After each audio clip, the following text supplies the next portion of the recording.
Emotional fool, വൈകാരിക വിഡ്ഢി, പേര് കേൾക്കാനൊക്കെ നല്ല രസമുണ്ട്. പക്ഷേ ആ അവസ്ഥയിലൂടെ കടന്നു പോകുന്ന മനുഷ്യർ അനുഭവിക്കുന്ന ബുദ്ധിമുട്ട് വളരെ വലുതാണ്. നേരെ നിൽക്കുന്ന മരങ്ങളാണ് ആദ്യം മുറിക്കുക എന്ന് പറയാറില്ലേ?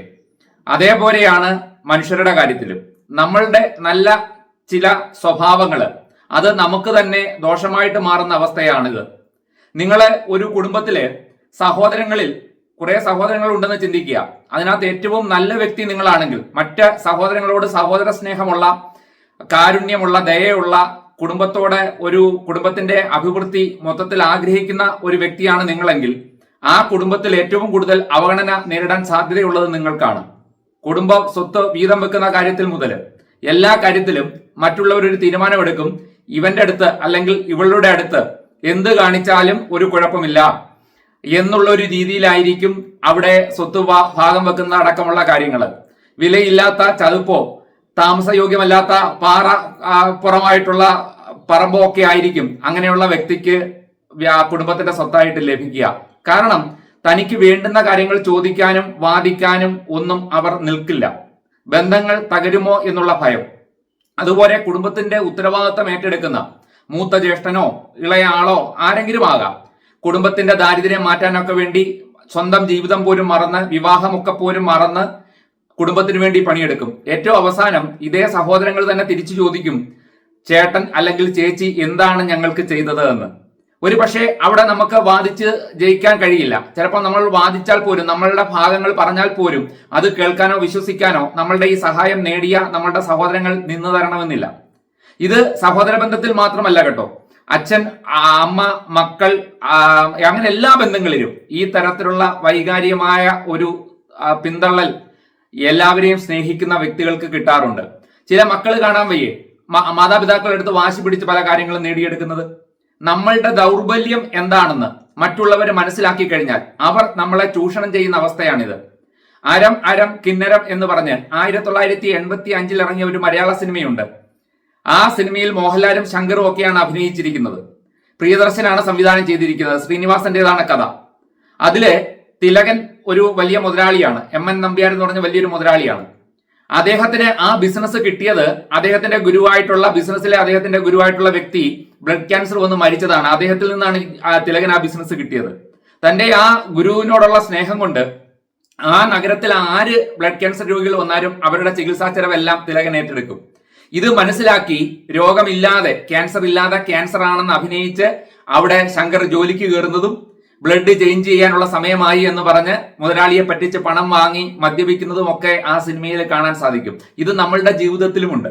നിങ്ങൾക്ക് മറ്റുള്ളവരോട് ദയയുണ്ട്, സ്നേഹമുണ്ട് എന്ന് മറ്റുള്ളവർ മനസ്സിലാക്കി കഴിഞ്ഞാൽ അത് അവർ ചൂഷണം ചെയ്യുന്ന ഒരു അവസ്ഥയാണിത്.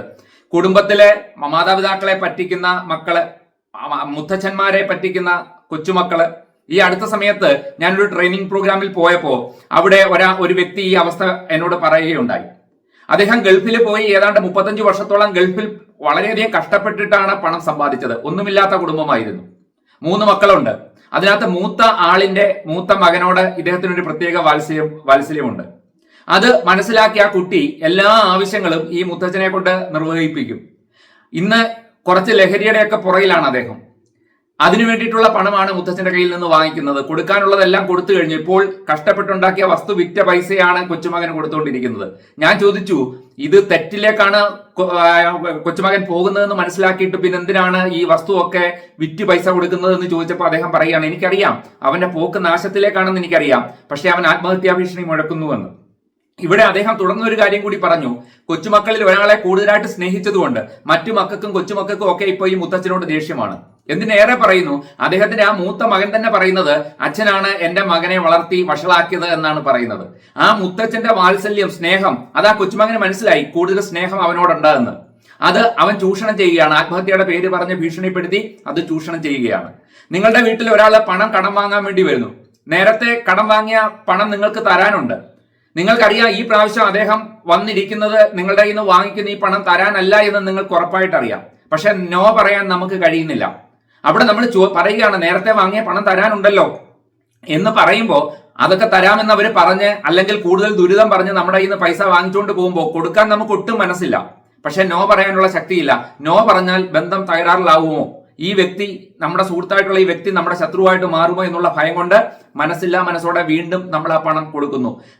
നമ്മുടെ ഗേറ്റ് കടന്ന് ആ വ്യക്തി പോകുന്ന സമയത്ത് അദ്ദേഹത്തിന് നമ്മളോട് ബഹുമാനമല്ല തോന്നുന്നത്. കാരണം നമ്മളുടെ ദൗർബല്യം മനസ്സിലാക്കി, നമുക്ക് നോ പറയാനുള്ള കഴിവില്ലെന്ന് മനസ്സിലാക്കി നമ്മളെ ചൂഷണം ചെയ്യുകയാണ്. ഒരാളെ പറ്റിച്ച സന്തോഷത്തിലാണ് ആ സുഹൃത്ത് പടിയിറങ്ങുന്നത്. അപ്പോ അങ്ങനെ മറ്റുള്ളവരുടെ മുമ്പിൽ നമ്മൾ വിട്ടിവേഷം കിട്ടുന്ന അവസ്ഥയാണ്. ഇത് നമ്മുടെ കുടുംബത്തിലോ സുഹൃത്തുക്കളുടെ ഇടയിലോ മാത്രമല്ല, ജോലി സ്ഥലത്തുമുണ്ട്. നമ്മളുടെ ബോസ് അല്ലെങ്കിൽ സഹപ്രവർത്തകൻ നമ്മളെ പുകഴ്ത്തും. നമ്മളെ അടുത്ത് പറയും, സുരേഷേ, നിന്നെ ജോലി ഏൽപ്പിച്ചാൽ നീ ഇത് ചെയ്യുമെന്നറിയാം, അതുകൊണ്ട് നിന്റെ ജോലി അല്ലാഞ്ഞിട്ട് കൂടി ഞാൻ ഇത് നിന്നെ ഏൽപ്പിക്കുകയാണ്. കാരണം നിന്നോളം വൃത്തിയായിട്ട് ഇത് ചെയ്യുന്ന മറ്റൊരാളില്ല എന്ന് പറഞ്ഞ് ഒരാളെ ഏൽപ്പിക്കുമ്പോൾ ആ സുരേഷ് വളരെ സന്തോഷത്തോടെ അത് ചെയ്തു കൊടുക്കും. ഒരു ദിവസം അത് ചെയ്തു കൊടുത്തു കഴിഞ്ഞാൽ പിന്നീട് പല ആവർത്തി അദ്ദേഹത്തിന് ആകെ കിട്ടുന്ന ഒരു പുകഴ്ത്തലായിരിക്കും കിട്ടുന്നത്. മറ്റുള്ളവരുടെ മുമ്പിൽ വെച്ചൊന്ന് പുകഴ്ത്തി പറയും, ആ മേലധികാരി ഇദ്ദേഹത്തിൻ്റെതല്ലാത്ത കൂടുതൽ ജോലികൾ ഇദ്ദേഹത്തെ കൊണ്ട് ചെയ്യിക്കും. ഇതേ കാര്യം സഹപ്രവർത്തകരും ചെയ്യും. അതുകൊണ്ട് നാം മനസ്സിലാക്കേണ്ട കാര്യം ഇതാണ്. ഇതിന്റെ കെണി നമുക്ക് വരുന്നത് എങ്ങനെയാണ് എന്ന് ചോദിച്ചു കഴിഞ്ഞാൽ, സ്നേഹവും ബഹുമാനവും ഒക്കെ തന്നുകൊണ്ടാണ് ആൾക്കാരെ നമ്മളെ അവരുടെ അടിമയാക്കി മാറ്റുന്നത്, അവരുടെ കരണ്ടിയാക്കി മാറ്റുകയാണ് നമ്മളെ. മറ്റൊരാളുടെ ചട്ടുകമായി നാം മാറരുതെന്ന് പറയാറില്ലേ? ഇവിടെ നാം മറ്റൊരാളുടെ ചട്ടുകമായിട്ട് മാറുകയാണ്. നമ്മുടെ ദൗർബല്യം മനസ്സിലാക്കി അവർ നമ്മളെ ഉപയോഗിക്കുകയാണ് ചെയ്യുന്നത്. അതുകൊണ്ട് ഒരിക്കലും അങ്ങനെ നിന്നുകൊടുക്കരുത്. നിങ്ങളുടെ ഒരു നിലപാട് പറയുന്നത് കൊണ്ട് നിങ്ങളെ ഉപേക്ഷിച്ചു പോകുന്ന സൗഹൃദം പോകട്ടെ. അത് നിങ്ങൾക്ക് അർഹതപ്പെട്ട സൗഹൃദമല്ലത്, അത് പോകട്ടെ. അതിനകത്ത് നിങ്ങൾ വിഷമിക്കേണ്ട കാര്യമില്ല. എപ്പോഴും നമുക്ക് നമ്മളുടേതായ നിലപാട് വേണം. നിങ്ങൾക്ക് ഇഷ്ടമില്ലാത്ത കാര്യം ഇഷ്ടമല്ല എന്നും ചെയ്യാൻ കഴിയാത്ത കാര്യം ചെയ്യാൻ കഴിയില്ല എന്നും തുറന്നു പറയാനുള്ള ആർജവമാണ് നമുക്ക് വേണ്ടുന്നത്. അതിനുള്ള നട്ടെല്ലാണ് നമുക്ക് വേണ്ടുന്നത്. അത് ഉണ്ടായി വരണമെങ്കിൽ ആദ്യം നാം ചില കാര്യങ്ങൾ ശ്രദ്ധിക്കേണ്ടതായിട്ടുണ്ട്. ഏറ്റവും പ്രധാനപ്പെട്ട കാര്യം, നിങ്ങൾക്ക് സെൽഫായിട്ട് നിങ്ങളെ കെയർ ചെയ്യുന്ന ഒരു സ്വഭാവം ഉണ്ടാവണം, സെൽഫ് ലവ് ഉണ്ടാവണം, സെൽഫ് റെസ്പെക്ട് ഉണ്ടാവണം. നിങ്ങൾക്ക് നിങ്ങളോടൊരു ബഹുമാനം ഉണ്ടാവണം, നിങ്ങൾക്ക് നിങ്ങളോടൊരു സ്നേഹം ഉണ്ടാവണം. നമ്മൾ മറ്റുള്ളവരെ എല്ലാവരെയും സ്നേഹിക്കുന്നതും മറ്റുള്ളവരിൽ നിന്ന് സ്നേഹം പ്രതീക്ഷിക്കുന്നതും എല്ലാം നമ്മളുടെ ജീവിതം കൂടുതൽ സന്തോഷപ്രദമായിട്ട് പോകാൻ വേണ്ടിയിട്ടാണ്. ആ നിങ്ങളെ ദുഃഖത്തിൽ ആഴ്ത്തുന്ന തരത്തിൽ മറ്റുള്ളവരുടെ സ്നേഹം നിങ്ങൾക്ക് കിട്ടിയിട്ട് കാര്യമില്ല. നിങ്ങൾ മറ്റൊരാൾക്കൊരു ഉപകാരം ചെയ്യുന്നത് നാളെ നിങ്ങൾക്ക് ദോഷമായിട്ട് വരുമെന്ന് ഉറപ്പുണ്ടെങ്കിൽ ആ ഉപകാരം ചെയ്യാതിരിക്കുന്നതാണ് നല്ലത്. കാരണം നിങ്ങളുടെ ഏറ്റവും വലിയ ഉത്തരവാദിത്വം നിങ്ങളോട് തന്നെയാണ്. നിങ്ങൾ ഭാവിയിൽ ദുഃഖിക്കാൻ വരുന്ന ഒരു സാഹചര്യവും നിങ്ങളായിട്ട് ഉണ്ടാക്കാൻ പാടില്ല. അവിടാണ് നാം നമ്മെ കെയർ ചെയ്യേണ്ട കാര്യം. അതേപോലെ തന്നെ കുറച്ച് ബൗണ്ടറീസ് സെറ്റ് ചെയ്യുക എന്നുള്ളതാണ്. മറ്റുള്ളവർക്ക് നമ്മളുടെ ജീവിതത്തിൽ കയറി അഭിപ്രായം പറയാനും ഇടപെടാനും നാം ഒരു പരിധി നിശ്ചയിക്കണം. എവിടം വരെ മറ്റുള്ളവർക്ക് അഭിപ്രായം പറയാം, എവിടം വരെ മറ്റുള്ളവർക്ക് കടന്നു കയറാം, അതിന് നമ്മൾ തന്നെ നമ്മുടെ ജീവിതത്തിൽ മറ്റുള്ളവർക്ക് എവിടം വരെ എത്താം എന്നുള്ളതിന്റെ ഒരു ബൗണ്ടറി നമ്മൾ നിശ്ചയിക്കുക എന്നുള്ളതാണ് പിന്നീട് നമ്മൾ ശ്രദ്ധിക്കേണ്ട ഒരു കാര്യം. അതേപോലെ തന്നെ നമ്മളുടെ ജീവിതത്തിന്റെ ഉത്തരവാദിത്തം നമ്മൾ ഏറ്റെടുക്കണം. മറ്റുള്ളവരെ പ്ലീസ് ചെയ്തിട്ട് അവരുടെ സ്നേഹം വാങ്ങിക്കേണ്ട കാര്യമില്ല. നമുക്ക് നമ്മളുടെ ജീവിതത്തിന്റെ ഉത്തരവാദിത്തം നമ്മൾ ഏറ്റെടുക്കാതിരിക്കുന്നത് കൊണ്ടാണ് നമുക്ക് മറ്റുള്ളവരുടെ ഒരു പിന്തുണ ആവശ്യമുണ്ട് എന്നുള്ളൊരു മിഥ്യാധാരണ നമ്മുടെ മനസ്സിൽ വരുന്നത്. നമ്മൾ നമ്മുടെ ഡ്യൂട്ടി കൃത്യമായിട്ട് ചെയ്യുക, നിങ്ങൾ നിങ്ങളുടെ കടമ ചെയ്യുക. നമ്മൾ മറ്റുള്ളവരെ സ്നേഹിക്കുകയും ബഹുമാനിക്കുകയും വേണം. അത് വേണ്ട എന്നല്ല പറയുന്നത്, നിങ്ങൾ സെൽഫിഷ് ആവണമെന്നല്ല ഈ പറയുന്നത്. മറ്റുള്ളവരെ സ്നേഹിക്കണം. നാം പറയാറില്ലേ, കൊലക്കത്തി വൺ വേ ട്രാഫിക് അല്ല എന്ന്. നിങ്ങളെ കൊല്ലാൻ വേണ്ടി ഒരാൾ വരുന്ന സമയത്ത് നിന്നു കൊടുക്കേണ്ട ബാധ്യത നിങ്ങൾക്കില്ല. അവിടെ നിങ്ങളുടെ ജീവൻ രക്ഷിക്കാനുള്ള ഉത്തരവാദിത്വം നിങ്ങൾക്കുണ്ട്. അതുപോലെ തന്നെയാണ് മറ്റൊരാൾ അറിഞ്ഞുകൊണ്ട് നമ്മളെ പറ്റിക്കുകയാണ് അല്ലെങ്കിൽ നമ്മളെ ചൂഷണം ചെയ്യുകയാണ് എന്ന് അറിയുമ്പോൾ നാം കൊടുക്കുന്ന സ്നേഹത്തിനും ബഹുമാനത്തിനും അനുസരിച്ചുള്ള സ്നേഹവും ബഹുമാനവും നമുക്ക് തിരിച്ചു കിട്ടുന്നില്ല എന്ന് ബോധ്യമുണ്ടെങ്കിൽ ഉറപ്പായി നാം നമുക്ക് തിരിച്ചു കിട്ടാത്ത സ്നേഹവും ബഹുമാനവും ഒരു വ്യക്തിക്കും നൽകേണ്ടതായിട്ടില്ല. അതവിടെ അവസാനിപ്പിക്കണം. അതാണ് നാം എടുക്കേണ്ട ഒരു തീരുമാനം. ആരെയും സന്തോഷിപ്പിച്ച് കൂടെ നിർത്താമെന്ന് ചിന്തിക്കേണ്ട. നമുക്ക് നമ്മളുടേതായ നിലപാടുകൾ ഉണ്ടാക്കണം. നമ്മളുടെ ജീവിതത്തെ പറ്റി നമുക്ക് ശരിയായിട്ടുള്ള ധാരണയുണ്ടാകണം. മറ്റുള്ളവരെ സ്നേഹിക്കുകയും ബഹുമാനിക്കുകയും ചെയ്യുന്നതോടൊപ്പം തന്നെ നമ്മളോട് തന്നെ അത്തരം ഒരു ബഹുമാനവും സ്നേഹവും ഒക്കെ ഉണ്ടെങ്കിൽ ഇങ്ങനെ മറ്റുള്ളവരുടെ കയ്യിലെ ഒരു ഉപകരണമായി നാം മാറില്ല. പണ്ടൊരു കവിതയില് വായിച്ച പോലെ, ആരോ വരിക്കുന്ന ചരടിന്റെ തുമ്പത്ത് ആടാൻ വിധിച്ച വെറും പാവ മാത്രമോ എന്ന് കവി ചോദിച്ച പോലെ, നിങ്ങളുടെ ജീവിതത്തിന്റെ ചരട് നിങ്ങളുടെ കയ്യിലല്ലെങ്കിൽ അത് മറ്റുള്ളവരുടെ കയ്യിലാകും.